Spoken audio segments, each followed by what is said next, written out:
Now, when you get a piercing, you're putting a hole in your body. Now, when you put a hole in your body, there's a possibility of a little bleeding. Sometimes you bleed a lot.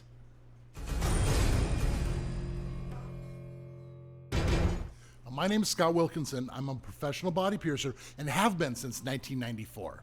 Now, I've been pierced hundreds of times, and there's been multiple situations where I've almost went into that panic mode. But then you just remember the proper pressure and protocol, and you will stop any bleeding, and there's nothing to worry about.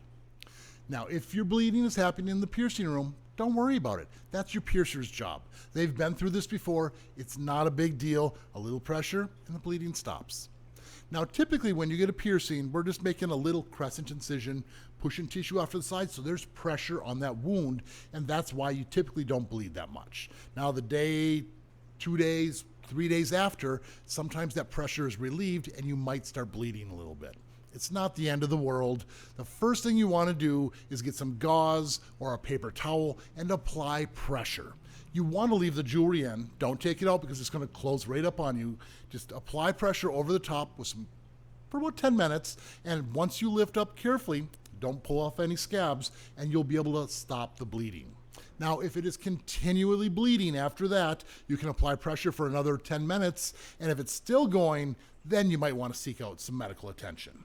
Now, the thing is if you're just a small trickle, you're not going to bleed out. Just put a Band-Aid on there and it will stop bleeding.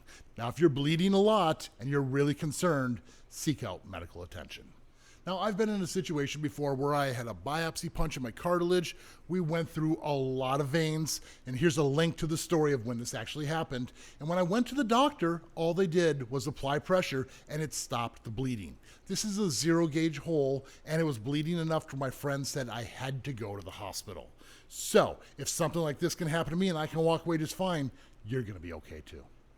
Now, if you have anything you'd like to add to this, let us know in the comments. Any little tip or trick to help people stop bleeding is a great tip.